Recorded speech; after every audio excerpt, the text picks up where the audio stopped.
In our obsession with antagonisms of the moment, we often forget how much unites all the members of humanity.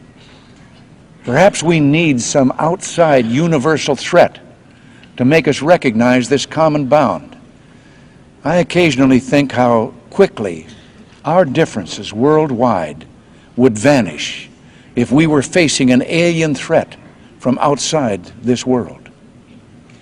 And yet, I ask you, is not an alien force already among us? What could be more alien to the universal aspirations of our peoples than war and the threat of war?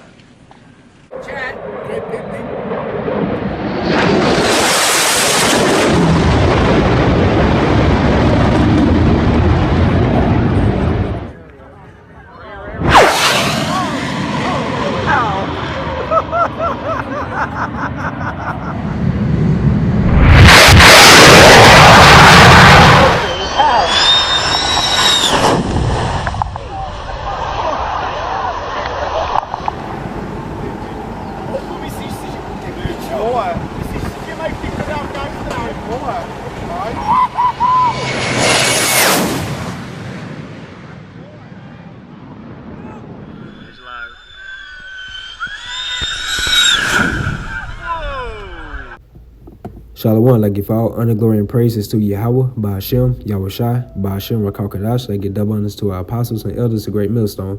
Salutations, stories, sincere brothers pushing this world across the four corners of the earth. This lesson is entitled, Esau Really Thinks He's Ready for Yahawashi and the Chariots. Because these elites, starting with the Edomite nation, who are the so-called Caucasians today, they feel like in their spirit that their empire is coming to an end, which is true. But due to the pride of Esau, he's putting more into his military and mainly the Air Force because he knows something divine is about getting ready to occur on this planet Earth. He knows about Yahawashi coming back with a host of angels, which the common people call the UFOs, but we call the chariots of the Most High, or the chariots of Yahweh Ba'ashem Yahawashi. So he feels like by putting more into his military and his different aircrafts that he's going to be able to overcome and subdue Yahweh Ba'ashem Yahawashi. But that's not going to be the case. So this is 2nd Ezra, the 13th chapter, and the 1st verse. And it came to pass after 7 days, I dreamed a dream by night. And this is our forefather Ezra speaking. And lo, there arose a wind from the sea, that it moved all the ways thereof. And I beheld, and lo, that man waxed strong with the thousands of heaven. And that man is referring to Yahawashi, our Lord and Savior of the nation of Israel. And it says that man waxed strong with the thousands of heaven. That's going to the Lord of hosts, the Lord of armies, the Lord of Sabaoth. It's going to be an innumerable multitude of angels along with Yahawashi when he comes back to reinforce things back on this planet Earth. And when he turned his countenance to look, all the things trembled that were seen under him. So all these people going to be so afraid. They're going to be in distress and grief because they're not expecting to see a so-called black man coming back with multitudes of chariots as well. So 2/3 of the nation of Israel, which consists of your so-called Negroes, Latinos, Hispanics, and Native Americans today, they're going to be caught up into that too because they are following the fashion of this world. They are following the ways of Esau and these other nations. They are making America and wherever they are in their captivity, their continuous city. So they're not looking forward to Yahawashi coming back and to redeem them. So they're going to be trembling. And these other nations are going to be trembling as well because they expect a so-called white man coming back to save this earth. So it's going to be total distress on all these people's faces except for the elect of the nation of Israel. Verse 4, and whensoever the voice went out of his mouth, all they burned that heard his voice, like as the earth fell it when it filleth the fire. And that voice out of his mouth is going to those laser beams, that concentrated fire that's going to be coming out of these chariots. And it's going to be shooting those laser beams on people, turning them to powders of smoke and dust. Verse 5, and after this I beheld, and lo, there was gathered together a multitude of men out of number from the four winds of the heaven to subdue the man that came out of the sea. So in the midst of this, World War III would be happening over there in the so-called Middle East, known as Valley Jehoshaphat, what we call through the spirit and power of Yahweh Ba'ashem, the Valley of Yahawashi, meaning the Most High's judgment, where he's going to gather all these different nations and he's going to bring them over there to the so-called Middle East. That's going to the World War III. As it says in the book of Isaiah, that the Lord of hosts, he's going to muster the host of the battle. So all these other nations are going to be over there in the so-called Middle East while Yahawashi and these angels are coming back. Verse 6, But I beheld, and lo, he had graved himself a great mountain and flew upon it.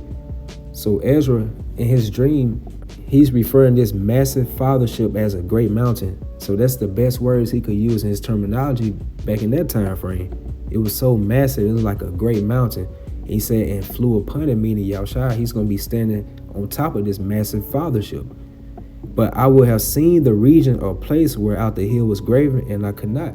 So this chariot was so massive and so wide that Ezra couldn't even see the beginning from the end of it. That's how huge this chariot is. And after this I beheld, and lo, all they which were gathered together to subdue him were so afraid, and yet durst fight. So when these other nations are fighting over there in the Middle East, they're going to stop what they're doing, and they're going to see Yahawashi coming out of those clouds along with the angels. They're going to be so afraid. They're going to be in total grief over there. But at the same time, Yahawashi loves a good fight. So he's going to put that spirit upon these other nations to make them want that smoke with him. Just as he did Pharaoh back in ancient Egypt, he hardened his heart. So he's going to do the same thing to Esau and these other nations. He's going to harden their spirits. He's going to make them want to come attack him. So, and it says, and yet durst fight. So they're going to come against Yahawashi and the angels. And lo, as he saw the violence of the multitude that came, he neither lifted up his hand, nor held sword, nor any instrument of war. But only I saw that he sent out his mouth as it had been a blast of fire. And that's going to those chariots, shooting those laser beams on these people and on these different aircrafts of these other nations. And out his lips a flaming breath, and out his tongue he cast out sparks and tempests. So that links right up with Habakkuk, the 3rd chapter and the 3rd verse. Yahweh came from Teman, and the Holy One from Mount Paran, Salah. His glory covered the heavens, and the earth was full of his praise. So his glory is going to those angels, his ministers. They do the willing and the bidding of Yahawashi, and they do it with all might and force and effort. They want to please Yahawashi on all levels. So the heavens, the skies are going to be covered with the angels of the Lord. Verse 4, and his brightness was as the light. He had horns coming out of his hand, and there was the hiding of his power. Before him with the pestilence and burning coals went forth at his feet. So it's going to how those chariots going to be shooting those laser beams on people. Going to be straight zapping people.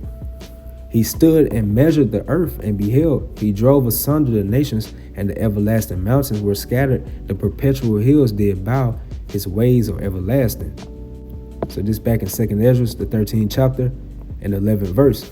And they were all mixed together, the blast of fire, the flame of breath, the great tempest, just as we read in Habakkuk, the 3rd chapter, and fell with violence upon the multitude which were prepared to fight, and burned up every one, so that upon a sudden and innumerable multitude nothing was to be perceived, but only dust and smell of smoke. When I saw this, I was afraid.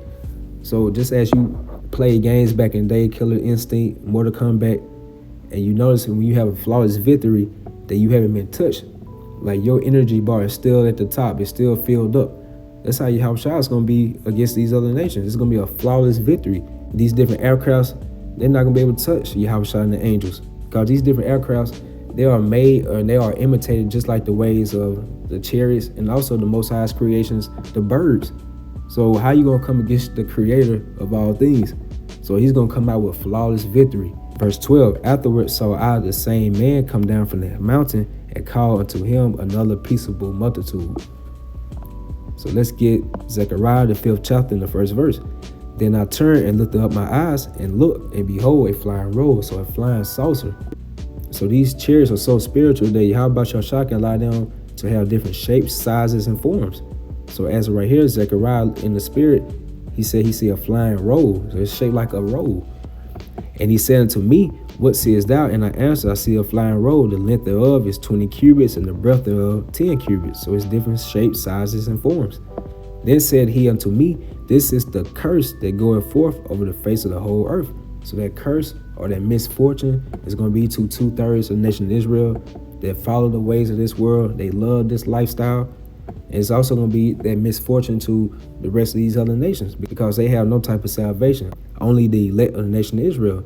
As it says in Wisdom of Solomon, the 5th chapter, they should be amazed at the strangeness of his salvation. So they're not expecting to see a so-called black man coming back, and also along with some chariots. So majority of our people in these other nations, when they see chariots or they see these so-called UFO sightings on TV, They are programmed to think that those are so-called aliens with green men with big heads and things of that such. So that's why they're going to be amazed at the strangeness of his salvation. They're not expecting to see these type of things to occur, but through the spirit and power of Yahawashi, the hopefully elect can. For everyone that steal it should be cut off as on this side according to it, and everyone that swear it should be cut off as on that side according to it. And who's that main nation that stole everything on this planet Earth? That's going to these Edomites, known as the so-called Caucasian race today. Verse 4, I will bring it forth, said the Lord of hosts, and it shall enter into the house of the thief, and that's going to America, known as Babylon the Great. Look how this place was stolen. Anywhere that Esau dwells at is really considered as the house of the thief, but the main house of the thief is going to America. And into the house of him that sweareth falsely by my name, and it shall remain in the midst of his house, and shall consume it with the timber thereof and the stones thereof. And this is Revelation 19 chapter 11 verse. And I saw heaven open, and behold a white horse, and he that sat upon it was called Faithful and True, and in righteousness he do judge and make war. So this is Yahawashi on that massive fathership as we read in 2 Ezra, the 13th chapter. So when Yahawashi comes back, he's going to take vengeance. He's not going to meet thee as a man. He's going to come as an angelic force. So in righteousness, he do judge and make war. And he's going to plead with all flesh on this earth.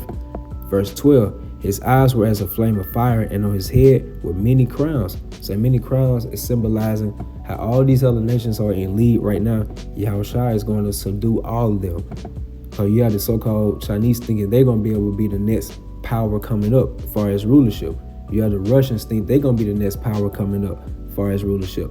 And you already know these American Edomites think they're going to be able to stay in their rulership forever. No one is expecting a so-called black man from the nation of Israel coming back, and he's going to be the top king on this earth. And he had a name written that no man knew but he himself.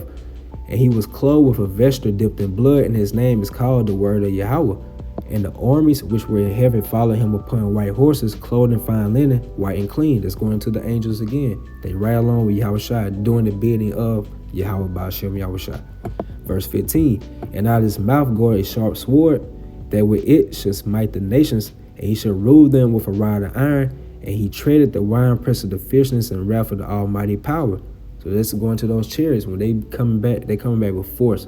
So this is why UFO sightings are more into the news, and people are seeing more and more of them now, because this is going into Yahawashi's second debut. He's going to come back with that fierce and that force, and he's going to come back and redeem the elect of the nation Israel. He's going to condemn 2/3 of the nation Israel. He's going to consume these other nations as well. Yahawashi, when he comes back, he's going to get his true respect back as he deserves. And all nations are going to bow down to him, and our people as well. And the ones that don't, that's why he said, bring your hither and slay them before me. And Yahawashi, he's going to vindicate himself first and foremost, because look how this world has lied on his name. Look how they have lied on his characteristics, on what he stood for. And also he's going to vindicate his elect men of the nation of Israel, because look how, Lord willing, we're a part of that number, how we've been treated here. So Esau really thinks that he's ready for Yahawashi and the chariots, but due to Esau's pride, Yahawashi just building it more and more, so he can get his true respect once he subdue Esau and these other nations. So Esau can continue to build up his stealth fighter jets and all these different aircrafts that he has. He's putting a lot of money into these different aircrafts, and he thinks that he's going to be able to overcome Yahawashi and the chariots. But that's the spirit that Yahawashi is going to put on these Edomites and other nations, because he loves a good fight, and this is going to be the climax of the movie. And the climax of the movie is the best part of the movie. So the nation of Israel is going to be like on the edge of that seat in the movie theater, just looking at this. And Lord willing, this is going to be the greatest event that we ever seen in our lifetimes, along with these other nations as well. So with that, I hope you all were edified. Shalom.